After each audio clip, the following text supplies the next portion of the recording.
Hi friends, आज हम बात करने वाले हैं फ्रंट एंड वेब डेवलपमेंट और बैक एंड वेब डेवलपमेंट क्या होता है, उन दोनों के बीच में क्या डिफरेंस होते हैं। अगर आपके मन में भी ये सवाल आता है तो ये वीडियो एंड तक देखें। इस वीडियो में आपके सारे क्वेश्चन का आंसर दिया जाएगा। देखिए, ये जो टर्म फ्रंट एंड और बैक एंड डेवलपमेंट है वो मॉडर्न टर्म है। ठीक है, कुछ साल पहले ये फ्रंट एंड डेवलपमेंट और बैक एंड डेवलपमेंट में कोई खास डिफरेंस होता नहीं था, ऐसी टर्म ही नहीं होती थी। कोई फ्रंट एंड डेवलपर अलग या बैक एंड डेवलपर अलग नहीं होते थे। अगर बात कर ले हम पीएचपी के जमाने की, तो पीएचपी के जमाने से फ्रंट एंड बैक एंड का कोई लॉजिक था ही नहीं, क्योंकि सब कुछ बैक एंड ही था, या फिर उसको फ्रंट एंड बोल भी सकते हैं। लेकिन जब बाद में एपीआई का कंसेप्ट स्टार्ट हुआ, जब एपीआई से ज्यादा रिक्वेस्ट आने जाने लगी, तब ये फ्रंट एंड और बैक एंड वाली चीज को अलग अलग आइडेंटिफाई किया जाने लगा, क्योंकि अब इन दोनों के डेवलपमेंट सेपरेट किए जा सकते थे। पहले क्या होता था, आपका जो HTML है वो सर्वर पे ही रेंडर होता था। ठीक है, तो एक ही पीएचपी, मान लो पीएचपी का प्रोजेक्ट है या तो एएसपी का प्रोजेक्ट है, HTML CSS रेंडर करेंगे उसमें, तो पूरा ना जो फ्लो होता था वो एक सीधा एक ही लैंग्वेज में होता था। वहां पे कोई ऐसे डिवीजन नहीं होता था कि भाई आधा पार्ट ये करेगा आधा पार्ट ये करेगा। अभी क्या होता है, नॉर्मली एक सर्वर होता है जो कि जेसन रिटर्न करता है किसी भी एपीआई रिक्वेस्ट पे। उसको कोई भी एपीआई रिक्वेस्ट करो, उसके रिटर्न में वो कुछ डेटा देगा। दूसरा पार्ट होता है जो उस डेटा को प्रोसेस करके यूजर को दिखाएगा। यही होता है फ्रंट एंड और back and development. Front end और बैक एंड डेवलपमेंट को अगर शॉर्ट में मुझे बताना हो तो मैं सिर्फ इतना ही बोलूंगा, जो काम सर्वर पे होता है वो पूरा बैक एंड का है, और जो काम ब्राउजर में होता है तो क्लाइंट साइड होता है वो पूरा फ्रंट एंड का है। सर्वर पे क्या होता है, वहां पे मेनली डेटाबेस ऑपरेशन होते हैं, बिजनेस लॉजिक लिखा जाता है। अगर किसी यूजर का अकाउंट है तो यूजर का अकाउंट कौन हैंडल करेगा, बैकएंड। ठीक है, एक सर्वर है या तो एक कोई ऐसी प्रोसेस है जो चल रही है, कंटिन्यूअसली चल रही है और एक सेंट्रल जगह पे चल रही है, उसे हम सर्वर कहेंगे। उस सर्वर पे चलने वाली किसी भी प्रोसेस को हम बैकएंड कह सकते हैं। बैकएंड वो चीज है जो यूजर को दिखता नहीं है। ठीक है, अगर एक पीसी की बात करके चले ना, कंप्यूटर की, तो उसमें क्या होता है, स्क्रीन दिखती है। ठीक है, एंड यूजर को क्या दिखता है, स्क्रीन दिखती है। बिहाइंड द सीन सीपीयू होते हैं, सीपीयू के अंदर रजिस्टर है, रैम है, स्टोरेज है, बहुत सारी और चीजें हैं। लेकिन यूजर को उसके बारे में कोई जानने की जरूरत नहीं होती है, उसको तो सिर्फ स्क्रीन से मतलब है, माउस से और कीबोर्ड से मतलब। तो अगर कंप्यूटर की बात करें तो माउस, कीबोर्ड, स्क्रीन ये फ्रंट एंड हो गए, और जो सीपीयू का पूरा डब्बा है, ठीक है, जहां पे रैम लगा हुआ है, सेंट्रल प्रोसेसिंग यूनिट लगा हुआ है, वो सब है पूरा अपना बैकएंड। वेब डेवलपमेंट के केस में वो सर्वर जो एपीआई रिक्वेस्ट एक्सेप्ट करता है और उसके रिस्पॉन्स में डेटा देता है वो बैकएंड है, और ब्राउजर फ्रंट एंड है। तो इसका मतलब ये नहीं है कि ब्राउजर और सर्वर यही फ्रंट एंड बैकएंड हो सकते हैं। अगर एक एंड्रॉइड ऐप की बात करके चलो, तो एंड्रॉइड ऐप क्या करता है, वो भी एक सर्वर को कॉल करता है एपीआई रिक्वेस्ट से, उसका जो रिस्पॉन्स आता है वो ऐप की स्क्रीन पे दिखाता है।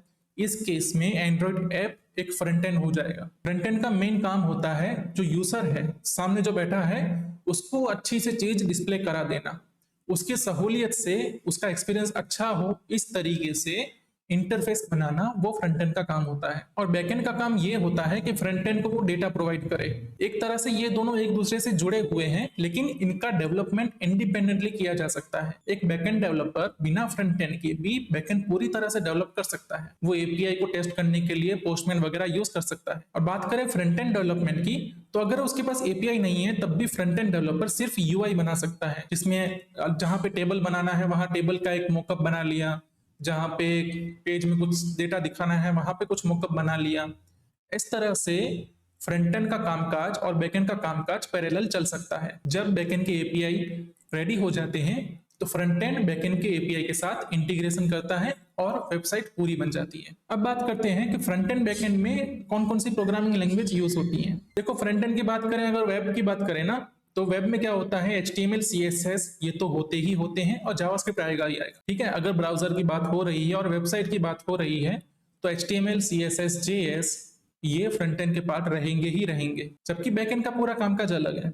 बैकएंड में क्या होता है, कोई भी लैंग्वेज का यूज करके आप बैकएंड बना सकते हैं। वहां पे कोई स्पेसिफिक लैंग्वेज का लिमिटेशन नहीं है, आप कोई भी लैंग्वेज उठा के बैकएंड बना सकते हो। इसलिए बैकएंड बहुत सारी लैंग्वेज में अवेलेबल है। आप पाइथन में बना सकते हो, जावा में बना सकते हो, C# जो ASP.NET में होता है, PHP में बन सकता है, Node.js में बन सकता है, C++ में बन सकता है, C में बन सकता है, कोई भी प्रोग्रामिंग लैंग्वेज उसमें बैकएंड बन सकता है। अब जब बैकएंड है तो उसको क्या करना है, डेटा स्टोरेज करना है, तो बैकएंड जो डेटा स्टोरेज करेगा वो किसी न किसी डेटाबेस में करेगा। अब डेटाबेस कोई भी अवेलेबल हो सकता है, जैसे MySQL हो गया, पोस्टग्रेस हो गया, MongoDB हुआ। अब इसमें NoSQL गिन लो या SQL गिन लो, कोई भी डेटाबेस है किसी भी प्रोग्रामिंग लैंग्वेज के साथ बाइंड हो सकता है। लेकिन इसमें ऐसा है कि कुछ प्रोग्रामिंग लैंग्वेज के साथ कुछ डेटाबेस अच्छे से बाइंड होते हैं, इसलिए उनको कॉम्बिनेशन में यूज किया जाता है। जैसे कि PHP के साथ MySQL यूज किया जाता है क्योंकि दोनों अच्छे से बाइंड हो जाते हैं।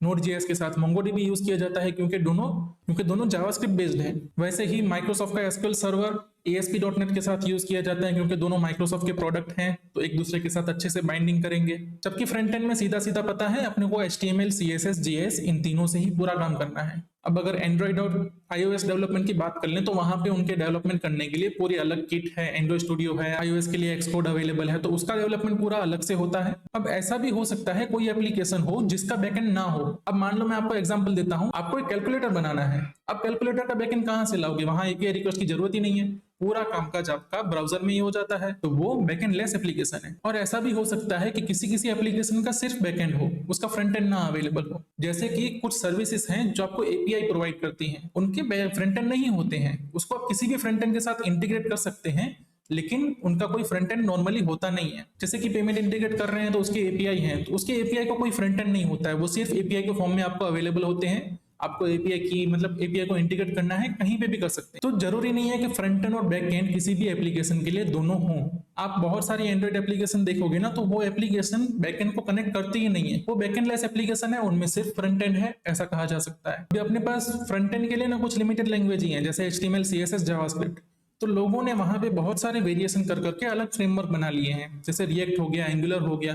वो क्या है, इन्हीं लैंग्वेजेस को या इन्हीं टेक्नोलॉजीज को यूज करने के आसान तरीके हैं, जहां पे हम इन फ्रेमवर्क का यूज करके अपना काम आसान कर सकते हैं। तो बस आज के वीडियो में इतना ही है।